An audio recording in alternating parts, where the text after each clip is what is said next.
I am 40 and nothing saved. ये बात मुझको मेरे एक कोलीग ने कही थी। उस कन्वर्सेशन से मुझको ये फीलिंग आई कि हमको इस बारे में ज़्यादा बात करनी चाहिए। और जो 40s की एज होती है, 50s की एज होती है, इवन 60s की एज होती है, इसकी भी एग्जांपल मैं दूंगा। उसके अंदर भी अगर आपको ये रियलाइजेशन हो रही है तो भी ज़्यादा लेट नहीं हुए, इन्वेस्टमेंट्स के पॉइंट ऑफ व्यू से और आप क्या कर सकते हैं उसके पॉइंट ऑफ व्यू से। लेकिन सबसे पहले आपको घबराना नहीं है। मैं इस वीडियो के अंदर आपको 5 स्टेप प्रोसेस बताऊंगा, जिसके अंदर से जो फोर्थ स्टेप प्रोसेस है ये थोड़ा सा एग्जॉस्टिव होगा और अब उसमें ज़्यादा आपको चीज़ें समझ में आएंगी। लेकिन जो शुरू से लेके आखिर तक के जो स्टेप्स हैं वो बहुत ज़्यादा इंपॉर्टेंट है। 5 स्टेप्स हैं जिसके अंदर अगर आपको रियलाइजेशन लेट हो रही है तो आपको क्या करना है। Before I go into those 5 steps, सबसे पहले जो प्रॉब्लम थी मुझको उस कन्वर्जेशन से, अपने कोलीग की कन्वर्जेशन से, उसके अंदर जो एक जो एलिमेंट था वो ये था कि अब मैं 40s का हो गया हूँ, अब मेरे पास टाइम नहीं है, अब मुझको सिर्फ और सिर्फ अपने पैसों को डबल ट्रिपल की बात करनी है। अब ये कोई 5%, 6%, 10% पैसिव इनकम की बात हो ही नहीं सकती।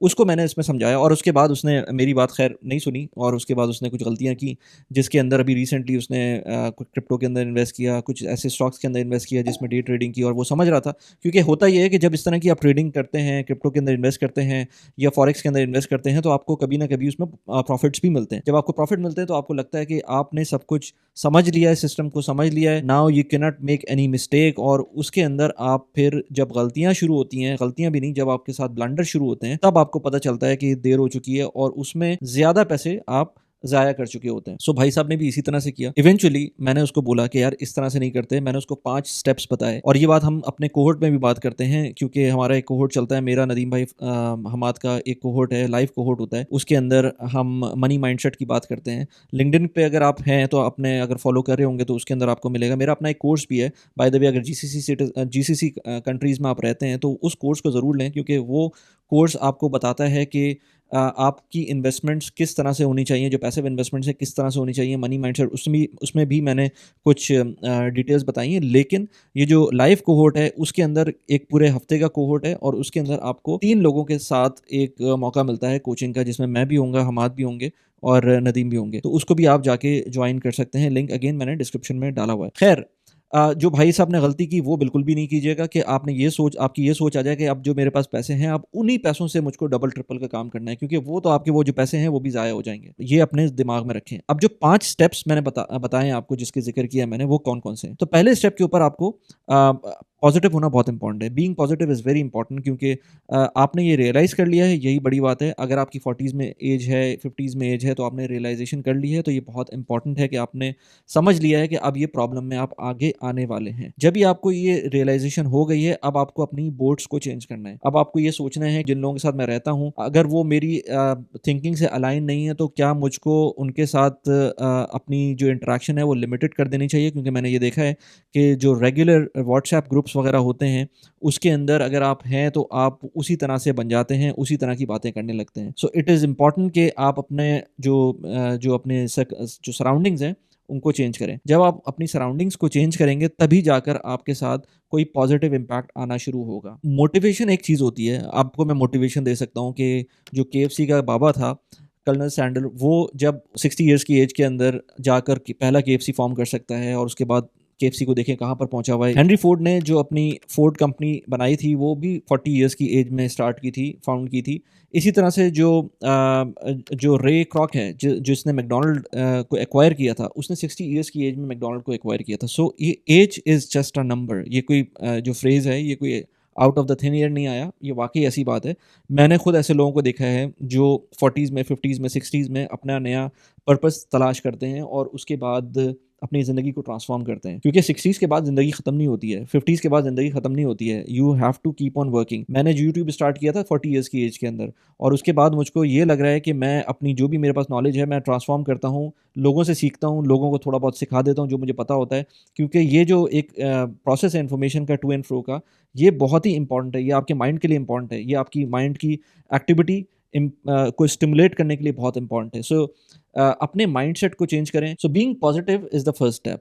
बट पॉजिटिविटी से सारा काम नहीं होता या मोटिवेशन से सारा काम नहीं होता। उसको इम्प्लीमेंटेशन में लेके जाने के लिए आपको सिस्टम्स बनाने पड़ते हैं। उस पर हम कभी और बात करेंगे। लेकिन अगर आप पॉजिटिव हो गए हैं, अपने सारी नेगेटिविटीज़ को छोड़ दिया है, बल्कि कुछ लोग मैं खुद बहुत सारे लोगों की नेगेटिविटी से अपनी पॉजिटिविटी जनरेट करता हूँ। तो अगर आप उस ज़ोन में आ गए हैं, देन कांग्रेचुलेशंस। लेकिन अब इस पॉजिटिविटी को, इस मोटिवेशन को कन्वर्ट करना है आपको सिस्टम्स के अंदर, वो आपको डिपेंड करता है कि आपने काम किस तरह से करना है, कौन-सी डोमेन आपने पिक की है, कौन-सी नीश पिक की है, किसके ऊपर आपको काम करना है। हम उसके बारे में थोड़ा-सा आगे बात करते हैं। सेकंड जो चीज़ है वो आपको अपने पोटेंशियल को आइडेंटिफ़ाई करना है, जिसके अंदर आपको ये देखना है कि आपने जो 40 साल, 50 साल के अंदर जो एक्सपीरियंस लिया है, उसको आप मोनेटाइज़ कैसे कर सकते हैं। मैंने एक बहुत अच्छी बुक का रेफ़रेंस दिया था, इससे पहले मैंने मल्टीपल टाइम्स दिया है क्योंकि मैंने उस बुक को खुद पढ़ा है और बहुत वैलिडेशन मिली है मुझे उस बुक से, जिसका नाम है how to get paid for what you know, यानी कि आपको जो चीज़ पता है उससे पैसे कैसे बना सकते हैं। बहुत अच्छी बुक है, इसको मैंने पहले भी रिकमेंड किया हुआ है। आप इस बुक को पढ़ेंगे तो आपका जो ब्रेन सेल्स हैं वो थोड़े से हिलना शुरू होंगे और स्टिमुलस इफेक्ट उसके अंदर आएगा, क्योंकि 40 इयर्स की एज के बाद से आपको अनफेयर एडवांटेज मिलता है, क्योंकि 40 इयर्स के अंदर आपको जो यंग लोग होते हैं, 20 25 30 साल वाले जो लोग होते हैं, उनके पास उतना एक्सपीरियंस नहीं होता और मोस्ट ऑफ द केसेस उनके पास उतना अर्निंग पोटेंशियल भी नहीं होता। 40 इयर्स के ऊपर आपका पीक होता है अर्निंग पोटेंशियल का। एक स्टडी के अंदर भी मैं देख रहा था कि जो 40 इयर्स के लोग हैं वो एट मैक्स अपना पोटेंशियल लेते हैं कमाने का। सो आपके पास ये ऑप्शंस मौजूद हैं, यानी कि आप ठीक है, इस वक़्त तो आपके पास उतने पैसे आप कह रहे हैं कि ज़ीरो हैं, लेकिन आपके पास पोटेंशियल पीक पर है। सो इस वक़्त आप अपने करियर के सबसे ज़्यादा जितने पैसे आप बना सकते हैं, उसके उस पोज़ीशन पर मौजूद हैं। इस रियलाइज़ेशन के बाद आपको अपनी इन्वेंटरी का एक एक्सट्रैक्ट करना चाहिए, अपनी इन्वेंटरी के आपके नेट एसेट्स क्या हैं? यानी कि जिसके अंदर आपका हो सकता है आपको जो रियलाइज़ेशन ना भी हो, उस वो पैसे आपके पास हों, वो आपके पास एसेट्स मौजूद हों, जिसके अंदर आप देख सकते हैं कि किन एसेट्स को अगर आपको लिक्विडेट करना पड़े, लिक्विडेट करके आप नेक्स्ट स्टेप पे जा सकते हैं, अपनी पर्सनल डेवलपमेंट पे काम कर सकते हैं। या फिर आपको जो भी अगर आपके ऊपर डेट हैं, यानी कि कर्ज़ा मौजूद है आपके ऊपर, तो वो किस तरह से आप निकाल सकते हैं। तो आपको अपनी पूरी एक वर्किंग करनी पड़ेगी कि आप नेट पॉज़िटिव हैं या नेट नेगेटिव हैं। अगर आप नेट नेगेटिव हैं, सबसे पहले तो आपको अपना कर्ज़ा उतारना पड़ेगा किसी भी तरह से करके, इसको डेट को ख़त्म करना पड़ेगा। अगर आप नेट पॉज़िटिव हैं, तो फिर बहुत से लोगों से बेहतर हैं, आपको अगेन पॉज़िटिविटी के साथ आगे बढ़ना चाहिए। नंबर 3 पॉइंट पर आता है, आपको अपनी फैमिली को ऑन बोर्ड लेना है। अपनी फैमिली के साथ प्लान करना है कि आपको अपना जो भी सिचुएशन है, वो आपको बतानी है अपनी फैमिली को कि अब मेरे साथ इस तरह की सिचुएशन है, रियलाइज़ेशन हुई है। फैमिली को ऑन बोर्ड लेना पड़ेगा, क्योंकि फैमिली को ऑन बोर्ड लिए बगैर आप कुछ नहीं कर सकते।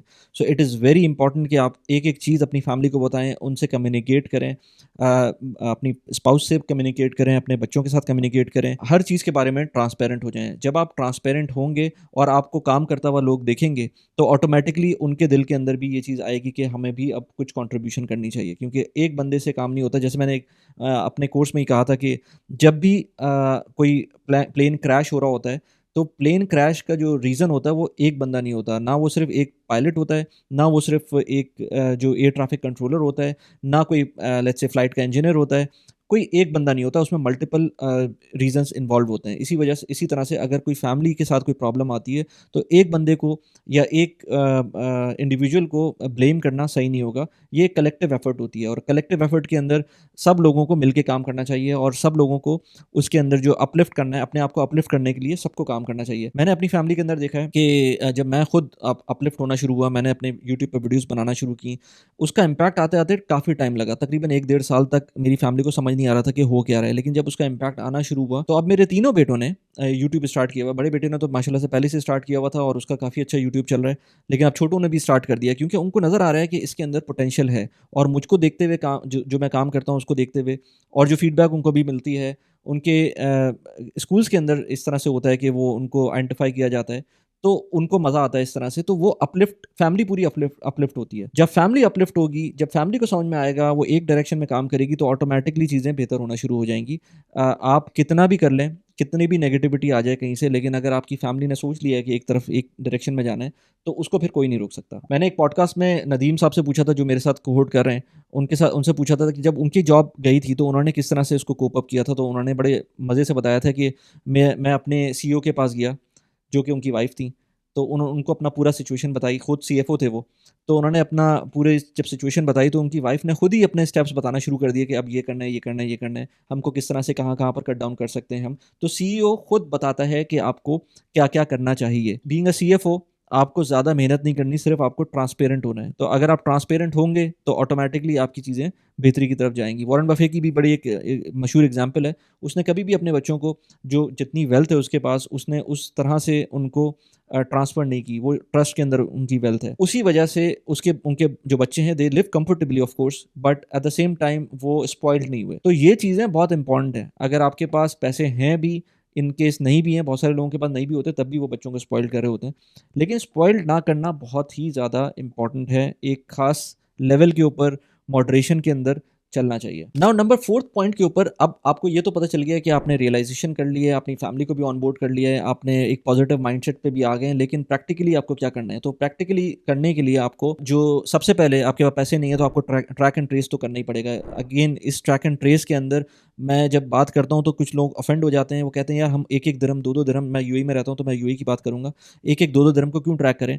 लेकिन भाई जब आपको इस लेवल के ऊपर आप पहुँच गए हैं, आपको परेशानी है, तो आपको ट्रैक एंड ट्रेस तो लगाना पड़ेगा अपने सिस्टम के अंदर।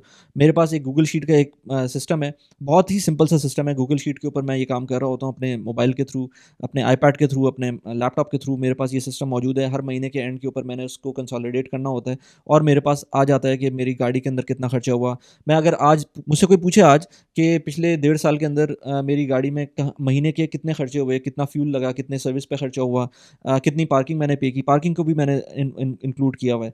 तो ये सारी चीज़ें मैं बता सकता हूँ बहुत आराम से। सालिक पे कितना खर्चा हुआ, ये सारी चीज़ें मैं बता सकता हूँ। इसी तरह से अगर कोई मुझसे पूछे कि पिछले 1.5 साल के अंदर यूट्यूब पे कितना खर्चा हुआ, यूट्यूब की जो एक्सपेंसेस थे वो कितने थे, वो मैं बता सकता हूँ। एक-एक महीने के ऊपर ब्रेकडाउन मैं दे सकता हूँ। इसी तरह से अगर मुझसे कोई पूछे यूट्यूब के थ्रू क्या-क्या इनकम हुई, वो भी मैं बता सकता हूँ हर महीने की। तो track and trace is very important, चाहे वो कोई चीज़ आपके पास आ रही हो, इनकमिंग हो या फिर आउटफ्लो हो कैश का, ये बहुत इंपॉर्टेंट है। जब आपको ये चीज़ समझ में आ जाएगी, ट्रैक एंड ट्रेस करना शुरू कर देंगे तो आपको बजट बनाने में आसानी होगी। सो शुरू में तो मुश्किल होगी क्योंकि आपने कोई ये काम नहीं किया हुआ, लेकिन बाय द टाइम 2-3 महीने के बाद आपको चीज़ें समझ में आना शुरू हो जाएँगी। कुछ लोग इसके लिए ऐप्स यूज़ करते हैं। I don't use any app because app के थ्रू मुझे काउंटर इंट्यूटिव लगता है वो, उसके अंदर मेरी बहुत सारे काम नहीं हो पाते। इसलिए मेरे लिए ये शीट वाला सिस्टम ज़्यादा अच्छा है क्योंकि मैं उसके अंदर क्रॉस बॉर्डर पेमेंट्स भी ऐड कर लेता हूँ। वो सारी चीज़ें मेरे सिस्टम में आ जाती हैं। अगर आपने अभी तक कोई घर नहीं खरीदा हुआ तो और उसकी कोई इंस्टॉलमेंट भी नहीं है अभी, तो फिर तो वेल एंड गुड। आपको मेरे ख़्याल से जो सबसे बड़ी गलती करते हैं लोग वो ये कि जो घर खरीदते हैं उसमें सारा का सारा अपने पैसे लगा देते हैं, डेट में चले जाते हैं। मैंने भी यही किया था और ज़्यादातर लोगों को मैंने यही देखा है कि जब चाहते हैं कि घर अब खरीदेंगे तो उसके अंदर अपना मैक्सिमम ट्राई करते हैं कि अपने पैसे तो लगा ही रहे होते हैं, वो इधर-उधर से पैसे लेकर भी उस घर के अंदर लगा देते हैं, जो कि बिल्कुल भी नहीं करना चाहिए। अगर आप 40 इयर्स की एज में हैं और ये सोच रहे हैं, तो इसको बिल्कुल भी ना करें। मेरे ख़्याल से घर इम्पोर्टेंट है, एक मेंटल पीस के लिए, नॉट फाइनेंशियल सिक्योरिटी के लिए, क्योंकि फाइनेंशियल सेंस कभी-कभी नहीं बनती घर लेने में, लेकिन अगर आपको मेंटल पीस मिल रहा है घर लेने में तो आप ले लें, लेकिन उसको छोटा लें। उसको बिल्कुल भी अपनी चादर के अंदर रह के रखें, उसको उस चादर से बाहर अपने पैर ना फैलाएँ for your house which you will live. तो ये बहुत इंपॉर्टेंट है कि अपने जो घर का डिसीजन है वो सही तरीके से लें। उसके बाद एक एक बहुत इम्पोर्टेंट एस्पेक्ट है कि आपको आपकी जो गाड़ी है वो एक बहुत बड़ा वेल्थ किलर है। यूएस के अंदर देख लें, हर एक बात कर रहा होता है कि जो सबसे बड़ा वेल्थ किलर है यूएस में वो आपकी गाड़ी है। इसी तरह से यूएई के अंदर भी मैंने देखा है कि लोग फ़िज़ूल में गाड़ी चेंज कर रहे होते हैं। मेरे पास 10 साल पुरानी गाड़ी है। ठीक है, मेरी रनिंग उतनी ज़्यादा नहीं है। लोग उसको काउंटर करते हैं, कहते हैं कि यार आपकी रनिंग ज़्यादा नहीं है इसलिए आप कह रहे हैं इस तरह से, क्योंकि मैं अपनी गाड़ी के ऊपर भी कोई एक्सपेंस नहीं करता। सारे जो मेरा खर्चा होता है, मैं एजेंसी जाता हूँ, 10 साल पुरानी गाड़ी है, एजेंसी जाता हूँ और वहाँ पर जितना भी खर्चा होता है मैं कहता हूँ कर दें आप उसके अंदर। मैंने कैलकुलेट किया है कि मुझे वो खर्चा कुछ भी नहीं पड़ता। अगर मैं 1 साल 2 साल के ऊपर उसको देखूँ तो फ्यूल एक्सपेंस और जो सर्विस के एक्सपेंस हैं वो कोई बड़ी अमाउंट नहीं है कंपेयर टू अगर मैं गाड़ी को अपग्रेड करूँ ये सोचते हुए कि यार इसकी फ्यूल एफिशिएंसी अच्छी हो जाएगी, मुझको कंफर्टेबल का राइड मिल जाएगी। कंफर्टेबल तो अभी भी है, कंफर्ट में तो कोई मसला नहीं है, ए टू बी पॉइंट पहुँचने में कोई प्रॉब्लम नहीं होती है, कहीं भी रुकती नहीं है, आज तक इसने कभी मुझे प्रॉब्लम नहीं दी। So it's fine for me. इसलिए मुझको कोई अपग्रेड करने की ज़रूरत भी नहीं है। मेरे पास इससे बड़े टारगेट्स हैं जो कि गाड़ी उसमें कहीं भी नहीं आती है। इनफैक्ट मैंने अपने कोर्स में बात की थी कि अगर गाड़ी मैं अपग्रेड करता हूँ तो एक बेहतर गाड़ी अपग्रेड करने के लिए मुझको ऑलमोस्ट महीने के 3,500 दिरहम एक्स्ट्रा देने पड़ेंगे जब मैं लोन लूँगा या लेट्स से उसको फाइनेंस करवाऊँगा। 3,500 दिरहम अगर मैं जॉब छोड़ता हूँ अपनी तो मुझे 3,500 दिरहम की बल्कि इससे भी कम पे मुझको अपनी फैमिली की महीने की या साल की लेट्स से इंश्योरेंस एक अगर लेना होगी मुझको तो लेट्स से हाँ, इससे कम पे ही आएगी। अगर 3,500 दिरहम को देखें, 40,000 दिरहम के करीब बन जाएगी साल की अमाउंट 5 साल के लिए। तो 25,000 दिरहम्स में आपकी फैमिली की अच्छी इंश्योरेंस मिल सकती है, पूरी फैमिली की। सो मेरी ये एक फाइनेंशियल इंडिपेंडेंस का पॉइंट है मेरा, जो मेरे दिमाग के अंदर ये है कि मैं ये जो गाड़ी है मेरी, ये मेरे लिए फाइनेंशियल इंडिपेंडेंस का एक टूल मौजूद है, क्योंकि मैं इसको अपग्रेड नहीं कर रहा, जिसकी वजह से मेरे 3,500 दिरहम महीने के बच रहे हैं। उस कैलकुलेशन के अंदर मैं जाए बगैर, क्योंकि मैं बहुत आराम से उसको प्रूव कर सकता हूँ, बट ये टॉपिक नहीं है इस वीडियो का। जस्ट इसमें ये समझ लें कि गाड़ी को अपग्रेड नहीं करना है, जैसी भी गाड़ी है उसको चलाते रहें, उसकी मेंटेनेंस पे कॉम्प्रोमाइज़ ना करें, मेंटेनेंस उसकी बहुत अच्छी रखें, लेकिन अपनी गाड़ी को अपग्रेड करने की बिल्कुल भी ज़रूरत नहीं है। इसमें माइंडसेट भी चेंज होना चाहिए। मैं एक फ्रेंड को जानता हूँ जो किसी ज़माने में यहाँ पर होता था दुबई में, उसके बाद वो एक किसी और मुल्क गया और वापसी पर एक दफ़ा आया यहाँ पर, तो 2-3 दिन के लिए आया था, तो वो दुबई मॉल में एक स्पेसिफिक इलेक्ट्रॉनिक शॉप के अंदर गया और उसने बोला कि यार मुझको जो है वो कौन सा सबसे ज़्यादा महंगा लैपटॉप आपके पास मौजूद है। तो उन लोगों ने दिखा दिया कि भाई ये है सर, आप देख लें। तो उसने बोला यही पैक कर दो। सो ये इस तरह का माइंडसेट हो जाता है। अगर आपके पास ज़्यादा पैसे आ रहे होते हैं ना, तो आप इससे बाहर हो जाते हैं। तो ये चीज़ भी आपकी कंट्रोल होनी चाहिए, क्योंकि मैंने बहुत सारे लोगों को देखा है, चाहे उनके पास ज़्यादा पैसे हों, चाहे उनके पास कम पैसे हों, जो माइंडसेट अगर आपका ख़राब है, गलत है, तो वो आपको इम्पैक्ट करता है। अब उस लैपटॉप का क्या फ़ायदा होगा, ये आप खुद सोचें, जो सिर्फ़ इस पर्पज़ से लिया गया है कि जो सबसे महँगा लैपटॉप है इस दुकान के अंदर, वो मुझे आप दे दें। सो इस तरह की बहुत सारी एग्ज़ाम्पल्स हैं मेरे पास। आपको अपने फ्रेंड्स का सर्कल रीथिंक करना होगा, क्योंकि ये एक बहुत बड़ा ड्रेन होता है इमोशनली एंड मटीरियलिस्टिकली, क्योंकि मैं ऐसे लोगों को जानता हूँ जो आपको ये कहेंगे, इनफैक्ट मुझे कहते हैं, आप पैसों के बारे में बात करते रहते हैं, आप और इसके अलावा कोई बात नहीं है। मैं कहता हूँ भाई, यूट्यूब के ऊपर आपको ग्रो करना है तो आपको एक नीश पकड़नी होती है। अगर आप मैं एंटरटेनमेंट व्लॉग करूँगा तो वही नीश होगी ना मेरी, तो मैं जो भी बात करूँगा वो एंटरटेनमेंट की पॉइंट ऑफ व्यू से आएगी। अगर कोई बंदा प्रॉपर्टीज रियल एस्टेट की बात करता है तो वही बात करेगा ना, तो और क्या बात करेगा। अगर मैं पर्सनल फाइनेंस की बात करता हूँ तो मैं वही बात करूँगा। मुझे अगर टेक की बात करनी होगी तो मैं अपना नया चैनल खोलूँगा, तो अपनी नीश के ऊपर ही बात करेंगे। सो इसी तरह से बहुत सारे लोग कहते हैं प्रोडक्टिविटी के ऊपर बात करते हैं। मुझे हैरत होती है, वैसे किसी ज़माने में मुझे लगता था कि पता नहीं ऐसे कौन से लोग होंगे, लेकिन वाक़ई में अगर मैं किसी को अपना रूटीन बताता हूँ कभी कि भाई मैं रात में भी देर तक काम कर रहा होता हूँ, सुबह मुझे जॉब पे जाना होता है, फिर मुझे फैमिली कमिटमेंट्स भी होती हैं, वो सारी चीज़ें मैं कंप्लीट करता हूँ, ओवर द वीकेंड में काम कर रहा होता हूँ। आज भी हमारा कोहोर्ट था, उसके बाद मैं तैयार ही था, तो मैंने कहा मैं ठीक है यहाँ पर एक 2 वीडियोज़ भी शूट कर लेता हूँ। तो इससे पहले मैंने स्टेक की वीडियो शूट की थी, अभी मैं ये दूसरी वीडियो शूट कर रहा हूँ।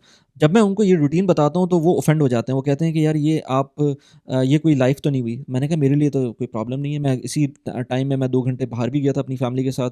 I was having a good time, और कल मुझे एक आउटिंग पे भी जाना है, अगेन फैमिली के साथ। सो ये सब कुछ हो और फिर सुबह के टाइम टाइम पे अर्ली मॉर्निंग पॉडकास्ट भी है।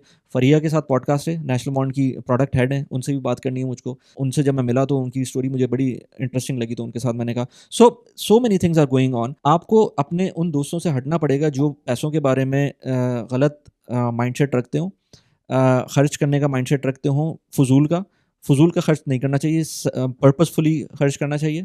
टाइम को ज़ाया करने वाले दोस्तों से हट जाना चाहिए, दूर हो जाना चाहिए, जिसमें अब ख़ैर मैं पहले बात कर चुका हूँ क्रिकेट वगैरह के ऊपर। तो इस तरह के दोस्तों से दूर हो जाना चाहिए। अगर आपको कुछ करना है, अगर आप अपनी लाइफ़ से हैप्पी हैं, नथिंग लाइक इट, क्योंकि आप उस लाइफ़ से खुश हैं, तो आप खुशी तो सबसे इम्पोर्टेंट है। पैसों पैसों की बात है ही नहीं, असल में तो खुशी है। अगर आप अपनी लाइफ़ से वैसे ही खुश हैं, आपको क्रिकेट देखने में मज़ा आता है, खुशी होती है, देन नो प्रॉब्लम। इसमें मैं कुछ कह ही नहीं सकता फिर उसके बाद। सो इसलिए इट इज़ इम्पोर्टेंट कि हैप्पीनेस को सबसे ऊपर रखना चाहिए, अपार्ट फ्रॉम एवरीथिंग एल्स। वो अलग बात है कि आप अपनी जॉब के ऊपर रिलाय करते हुए अगर एकदम से आपकी जॉब लॉस होती है और उसके बाद आपको वो क्रिकेट का टाइम जो आपने ज़ाया किया होगा, वो आपको उसका कोई फ़ायदा नहीं होगा उसके बाद। एनीवेज़, अपना जो इससे पहले भी मैंने बात की थी कि डेट फ्री हो जाना चाहिए कंप्लीटली। आपको हर सूरत में कर्ज़ को उतार देना चाहिए। इसके अलावा इमरजेंसी फ़ंड को सॉर्ट आउट करना चाहिए। अगर यूएई जैसे मुल्क में रहते हैं तो कम से कम 1 साल का इमरजेंसी फ़ंड सॉर्ट आउट करें किसी भी तरह से। 1 साल का इमरजेंसी फ़ंड का मतलब ये है कि अगर 15,000 दिरहम का आपका महीने का खर्चा है, तो आप तकरीबन कोई 1,80,000 दिरहम आपके ऑलमोस्ट सेव होने चाहिए साल के आइडियली, वरना हाफ ऑफ दैट मनी तो होना ही चाहिए, 6 महीने वाला तो होना ही चाहिए। फिर उसके बाद आप इन्वेस्टमेंट्स का सोच सकते हैं। इन्वेस्ट इन अब डिपेंड करता है आगे आपके गोल्स क्या हैं। उसके बाद आपको फिक्स इनकम के अंदर इन्वेस्ट करना है या जो हाई रिस्क इन्वेस्टमेंट में इन्वेस्ट करना है। डिपेंडिंग ऑन योर सिचुएशन और जितने पैसे आपके पास आ रहे हैं, फ़र्ज़ करें आपके पास अब डिस्पोजेबल इनकम बहुत कम है। फ़र्ज़ करें आपके पास 500 दिरहम्स डिस्पोजेबल इनकम है, जो कि आप इन्वेस्ट कर सकते हैं किसी तरह से भी। अब आपको ये देखना है कि आपको ये 500 दिरहम्स आगे कब यूज़ करने हैं। हो सकता है 500 दिरहम्स में से 400 दिरहम्स आपको आगे अगले 1-2 साल, 3 साल के अंदर कहीं न कहीं यूज़ करने पड़ जाएँ। लेकिन हो सकता है 100 दिरहम उसके अंदर से ऐसे अमाउंट हो जो कि अगले 20 साल तक आपको यूज़ ना करने हो। उन 100 दिरहम्स को आप इक्विटीज़ में इन्वेस्ट करेंगे, जो कि आपकी लॉन्ग टर्म वेल्थ जनरेशन में आपको हेल्प करेगी। अगेन उसके ऊपर मैंने डिटेल में वीडियोज़ भी बनाई हुई हैं और मेरे कोर्स के अंदर भी मेंशन्ड है कि क्या-क्या आप कर सकते हैं। उसके बाद अगर आपको कोई फ्रेमवर्क चाहिए तो मैं कहता हूँ उसमें आप 70-20-10 का फ्रेमवर्क रख लें, जिसके अंदर 70% आपको जो 70% जो आपका होगा वो खर्चे होंगे, जो एक्सपेंसेस होंगे। बाद में जो 20% होंगे वो आपकी इन्वेस्टमेंट्स होगी और 10% सेविंग्स होगी। लेकिन जैसे ही आपका इमरजेंसी फंड सॉर्ट आउट हो जाता है, तो आपकी जो 20 और 10 का जो कंपोनेंट था, ये कंप्लीटली आपकी इन्वेस्टमेंट्स के अंदर जा सकता है। लेकिन मैं कहूँगा कि अगर आपकी मनी प्रॉब्लम आपको नहीं है, आपको एक्सपेंसेस का प्रॉब्लम है, यानी कि आपको इनकम प्रॉब्लम नहीं है, इनकम आपकी इनफ है, लेकिन आपको मैनेजमेंट का मसला है, तो फिर ये 70-20-10 की जगह आपको उसको 50-30-20 पे लेके जाना चाहिए। और जैसे ही इमरजेंसी फंड आपका सॉर्ट आउट हो जाए तो 50 एक्सपेंस के बाद जो 50 होंगे उसको भी आपको इन्वेस्ट करना चाहिए। और ऐसे बहुत सारे लोग हैं जो ईज़िली कर सकते हैं, बहुत सारे लोग हैं जो नहीं कर सकते हैं। जो लोग नहीं कर सकते हैं, जस्ट बिकॉज़ उनकी इनकम प्रॉब्लम है, उनको सप्लीमेंट करना पड़ेगा अपनी इनकम को। वो कैसे कर सकते हैं? वो अपनी इन्वेस्टमेंट्स के थ्रू नहीं करेंगे, क्योंकि इन्वेस्टमेंट्स को आप सप्लीमेंट करना ये इलॉजिकल होगा, क्योंकि अभी आपने मुझसे कहा कि इन्वेस्टमेंट्स के पैसे हैं ही नहीं, तो फिर आप यही करेंगे ना कि आप अपने जो भी थोड़े बहुत पैसे हैं उनको डबल शाह के साथ देंगे और वो पैसे आप ट्राई करेंगे कि डबल हो जाएँ। ऐसा बिल्कुल भी नहीं करें और ऐसा होता भी नहीं है। जो ये लोग करते हैं वो 1 दफ़ा, 2 दफ़ा, 3 दफ़ा शायद हो जाए, लेकिन उसके बाद फिर ये इसको कंटिन्यू नहीं कर सकते। ये लॉन्ग टर्म के ऊपर फ़ीज़िबल भी नहीं है और सस्टेनेबल भी नहीं है।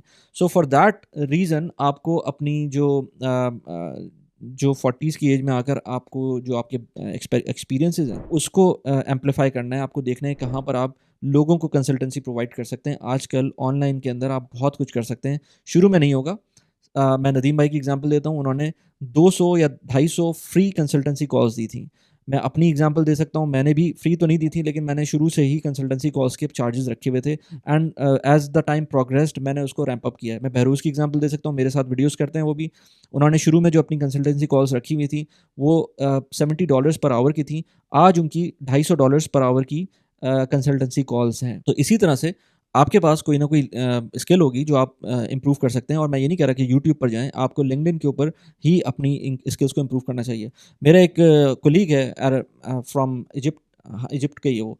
उसने मुझे एक नई टर्म बताई एंटरप्रेन्योर की। अब एंटरप्रेन्योर पहले तो हम सुनते थे ना एंटरप्रेन्योर, एंटरप्रेन्योर तो एक चीज़ है बिल्कुल, प्रॉब्लम सॉल्विंग के लिए लोग यूज़ करते हैं। लेकिन एंटरप्रेन्योर है कि आप अपनी कंपनी में रहते हुए, जॉब में रहते हुए क्या चीज़ें सही कर सकते हैं, क्या चीज़ें इम्प्रूव कर सकते हैं, प्रोसेसेस को इम्प्रूव कर सकते हैं। तो उसने वो टर्म मुझे बताई और वो लिंक्डइन के ऊपर इस चीज़ के ऊपर कंटेंट क्रिएट करता है। कुछ अरसे बाद आई एम 100% श्योर उसकी एक अथॉरिटी बनेगी और उससे लोग आएँगे और बात करेंगे। सो जैसे-जैसे और वो अभी भी जॉब कर रहा है, वो भी जॉब कर रहा है और रेगुलर वीडियोज़ अपलोड कर रहा है, किसी को कोई प्रॉब्लम नहीं है उसकी ऑफ़िस के अंदर। We get along very well, क्योंकि मुझे पता है कि वो एक कंटेंट क्रिएटर हो गया है और मुझे उससे काफ़ी कुछ सीखने को मिलता है।